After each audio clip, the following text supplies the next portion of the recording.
The glow of Christmas lights shimmered above the dining table, too cheerful for the ice settling in my chest.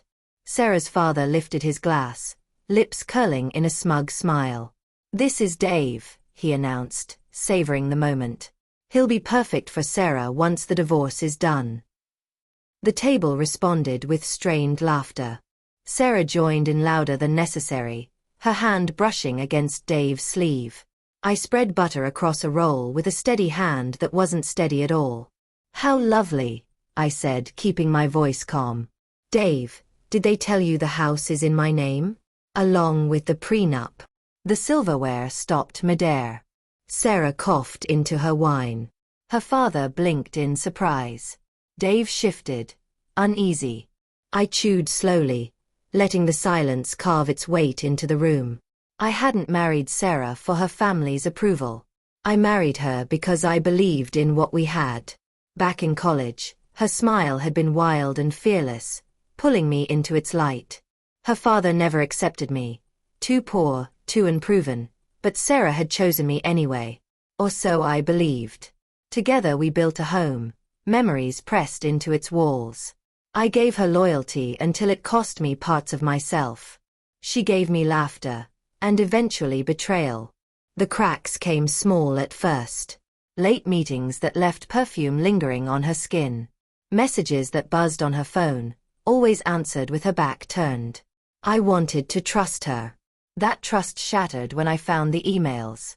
Her father's name threaded through them, arranging, plotting. And always, Dave. She wasn't just unfaithful. She was being maneuvered like a chess piece, her family setting the board for my replacement. I remember staring at the screen, strangely calm. My hands didn't tremble. My heart didn't break. Something colder moved in, sharpening pain into purpose. I said nothing. I didn't confront her. Silence became my first weapon. While she played her games, I prepared mine. My lawyer and I revisited the prenup line by line. Everything was airtight. The house was mine. My investments were secured long before the marriage. Her share was whatever I allowed. I documented everything. Screenshots, call logs, hidden transfers. Each breadcrumb led back to Dave and her father. At the same time, I leaned into the role of the devoted husband. Smiles at dinner, flowers on the counter, gentle kisses. She mistook it for guilt softening me. She never saw the net drawing tighter. Revenge isn't rage. It's design. Architecture. Every nail, every beam measured with care. I moved assets quietly, shifted accounts, ensured she would have nothing to stand on when the end came. I even encouraged her spending, designer clothes, weekend trips. Let her relax, unguarded. And Dave, I dug into him. A man drowning in hidden debt, selling charm to mask the cracks. He looked solid until you leaned, then the whole frame collapsed. Perfect. When the Christmas invitations went out, I knew it would be my stage. Her father loved drama. He couldn't resist unveiling Dave as the heir to Sarah's future, believing I'd be blindsided, humiliated. I let him believe it. Humiliation is loud. Silence is sharper. So when he toasted Dave at the table, I was ready. My calm unnerved them more than any explosion of anger could have. Did they mention the house is in my name? I asked, voice smooth but cutting. And the prenup? Wine spilled. Sarah choked. Dave frowned, bewildered. Her father's jaw locked tight. I leaned back and let the silence smother their perfect little script. Later, in the kitchen, Sarah cornered me. "You embarrassed me," she hissed. "No," I told her, meeting her eyes. "You embarrassed yourself." I just turned on the light. She understood then. She saw in my eyes that nothing was hidden from me anymore. When she opened her mouth to argue, I stopped her with one sentence. "Check your email."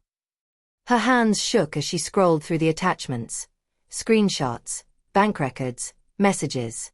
Copies already sent to my lawyer, hers, and Dave's ex-wife. A full record of betrayal, wrapped in neat order. She didn't cry. She didn't scream. She went silent, the silence of someone realizing the ground beneath her life was already gone. 2 weeks later, the divorce papers were signed. She resisted, but the prenup held firm. Her father brought in lawyers, but there was nothing to attack. Every move they tried, I had anticipated. Dave vanished before the ink was dry. A man buried in debt has no interest in a woman stripped of assets. He was never after her, only the money her family assumed she'd take from me. And her father, the man who once toasted my replacement, couldn't meet my eyes. For the first time, he had no words. The house is quiet now. The picture frames are empty where her smile once lived. I walk through the rooms without bitterness. I'm not broken. I'm free. People ask if I regret it. If I miss her. The truth. Regret belongs to those who stood still. I acted. I saw betrayal not as an ending, but as a blueprint. That night at Christmas dinner, they thought they were burying me. But I wasn't the one in the grave. I was the coffin. And when I buttered that roll with all the calm of winter, I already knew. They never saw the blade until it cut.